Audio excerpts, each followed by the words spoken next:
हाँ, अस्सलाम वालेकुम डियर स्टूडेंट्स। लास्ट लेक्चर में हमने रेवेन्यू डिस्कस किया।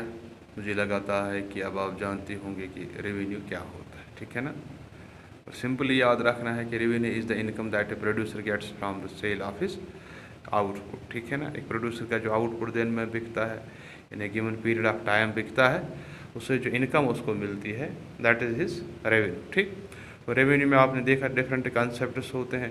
You have the average revenue, you have the marginal revenue and you have the total revenue, ठीक।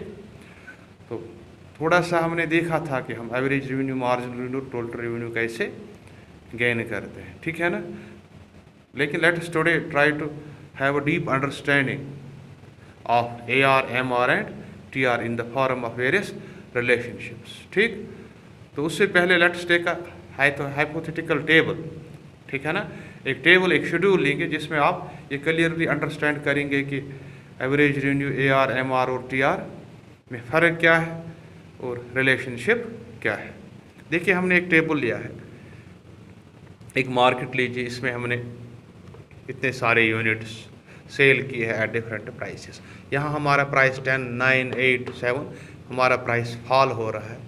तो रिलेशनशिप के एतबार से जब प्राइस फॉल होता है तो डिमांड यहाँ राइज हो रही है, ठीक है ना। बहरहाल यहाँ लॉ ऑफ डिमांड की तरफ नहीं जाना है हमें, यहाँ सिर्फ हमने देखना है कि जितना हम सेल करते हैं इससे हमारे रेवेन्यू पे क्या असर पड़ता है, ठीक है ना। फिर हमने TR लिया है, AR लिया और MR लिया है। देखिए, जब हम पहला यूनिट बेचते हैं तो 10 यूनिट हमारा TR है, 2 बेचते हैं तो 18 है, थर्ड पे 24 है, ठीक। इसी तरह जो AR की बात करते हैं, पहले यूनिट पे हमारा AR 10 है, इस तरह मार्जिनल रेवेन्यू हमारा भी 10 है। लेकिन ये कैसे हम डेराइव करते हैं। देखिए, हमारा TR बराबर होता है P into Q। P is price, Q is units of output sold. इस तरह AR is equal TR by Q, total revenue divide by units of output sold. MR is equal to change in total revenue bought by change in output sold. अब यही हमने second unit लिया है TR में। देखिए, अगर हम इसकी बात करें, जब हम 2 यूनिट्स बेचते हैं एट प्राइस ₹9, हमारा TR कितना है 18। वैसे ही हमने यहाँ दिखाया है TR is equal to P, price is in the second. हाँ, सेकंड आइटम का प्राइस क्या है, जब हम सेकंड आइटम सेल करते हैं तो 9 है, उस वक्त कितने सेल करते हैं 2, 9 2 18 इज़ आवर टोटल रेवेन्यू। अगर इस पे हम देखना चाहें कि हमारा AR कितना है, देखिए इस वक्त हमारा टोटल रेवेन्यू कितना है 18 है, यूनिट्स कितने सेल किए 2, 18 बाई 2 इज़ 9। इस तरह MR is equal change in TR। देखिए, पहले हमारा TR कितना था 10 था, ठीक है ना, 10 था। लेकिन जब हमने एडिशनल यूनिट सेल किया तो हमारा रेवेन्यू कहाँ आ गया 18। जब थर्ड यूनिट सेल किया तो 24। अगर आप चेंज देखेंगे, देख लीजिए 18 हमारा टोटल रेवेन्यू है, जब हम एक और यूनिट बेचते हैं 24 हो जाता है ना, 6 चेंज आती है। यहाँ देख लीजिए, पहले हमारा 10 यूनिट्स था, अब हमने आउटपुट बढ़ाया, सेल ज़्यादा की, तो यहाँ 8 चेंज होगा। It is change in total revenue. कितनी चेंज आ गई 8। किस वजह से, जब हमने एक और यूनिट सेल किया। तो इस तरह हमारा मार्जिनल रेवेन्यू 8 आता है, ठीक है ना। इस तरह अगर आप देखते रहेंगे, प्राइस फॉल हो, हमारा टोटल रेवेन्यू इंक्रीज होता है कहाँ तक, अप टू 30, फिर थोड़ा सा कांस्टेंट रहता है, फिर फॉल होता है। आप देख लीजिए average revenue, it keeps on rising, it keeps on falling, 10, 9, 8, 7, right. Marginal revenue ये भी फॉल हो रहा है। अब मार्जिनल रेवेन्यू आप समझ गए, 10, 10, 18, 10 माइनस 18 माइनस 10 8, 24 माइनस 18 6, 28 6, 34, 30 30 0, ठीक है ना। ये marginal revenue, this is how our table this market behaves, ठीक है ना। जब हम टोटल रेवेन्यू, एवरेज रेवेन्यू और मार्जिनल रेवेन्यू की बात करते हैं। आगे बढ़ने से पहले हमने देखिए कुछ रिलेशंस एग्जिस्ट होती है यहाँ।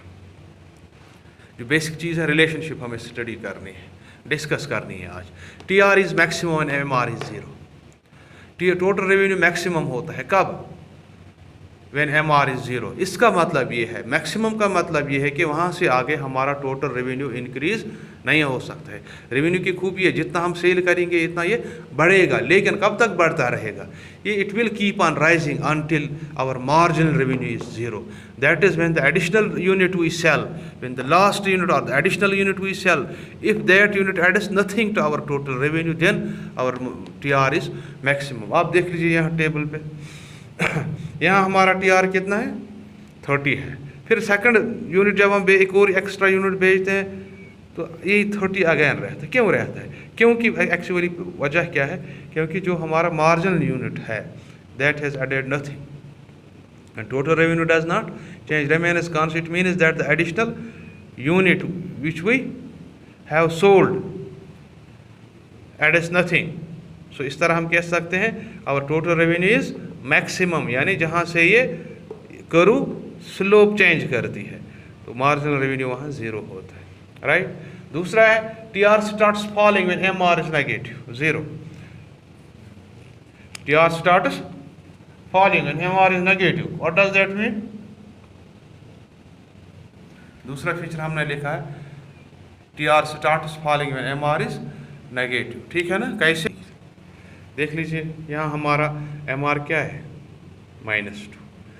TR फॉल हुआ, पहले 30 था, अब 30 से 28 आया। क्यों आया? बिकॉज मार्जिनल रेवेन्यू नेगेटिव में चला गया है। नेगेटिव का मतलब है कि फ़ायदा पहुंचाने के बजाय, बढ़ाने के बजाय इससे नुकसान ही होता है, ठीक। एक और रिलेशनशिप हम कहते हैं TR is the summation of MR। TR is the summation of MR। कैसे? देखिए अगर आप यहाँ देखेंगे TR कितना है हमारा, यहाँ तक 30 है, ठीक। अब MR कितना है? यहाँ भी 30 लीजिए। MR वहाँ देखिए हम कहते हैं समेशन टोटल। अगर हम यहाँ तक जाए या यहाँ तक जाए, आप देख लीजिए अच्छी तरह, 10, 18, 6, 24, 28 to 30 है ना। मार्जिनल रेवेन्यू का टोटल यहाँ तक आता है 30। हमारा टोटल रेवेन्यू कितना है? 30। अब प्लस 30 में 0 ऐड कीजिए, अगेन रहेगा 30। यहाँ अगेन दिखाता है 30। अब -2 कीजिए, ये रहेगा 28। 4 माइनस कीजिए, रहेगा 24। This is how marginal revenue is the summation of total revenue, ठीक। अब यहाँ आइए, AR is rising, MR is greater than AR. When AR is falling, MR is less than AR. MR is constant when AR is equal to MR. देखिए हमने यहाँ ये अलग से हमने डिस्कस करना है। यहाँ देख लीजिए आप, अगर एक पहलू हम देखें, here our AR is falling, fall हो रहा है ना, 9, 10, 9, 8, 7। जब AR हमारा फॉल होता हो तो उस वक़्त MR हमारा ज़्यादा होता है, कम होता है। किससे? AR। When AR is falling, MR is less than AR। या अगर हम टोटल रेवेन्यू की तरफ देखें, इस सूरत में हमारा total revenue is increasing, it is increasing but at a decreasing rate. देखिए यहाँ इंक्रीज़ हो रहा है 8 यूनिट्स, फिर 6 यूनिट्स, फिर 4 units. Total revenue is increasing at a diminishing rate, है ना। जब ऐसा होता हो तो उस सूरत में हमारा एवरेज रेवेन्यू इज़ फॉलिंग। जब average revenue is falling, it means that every additional unit is giving S less and less. तो हमारा उस वक्त जब एवरेज रेवेन्यू फॉल होता हो, मार्जिनल रेवेन्यू कम होता है। किससे? एवरेज रेवेन्यू से। तो ग्राफिकली हम ये ऐसे दिखा सकते हैं। देखिए हमारा एवरेज रेवेन्यू फॉल हो रहा है ना, फॉलिंग डाउनवर्ड स्लोपिंग करो।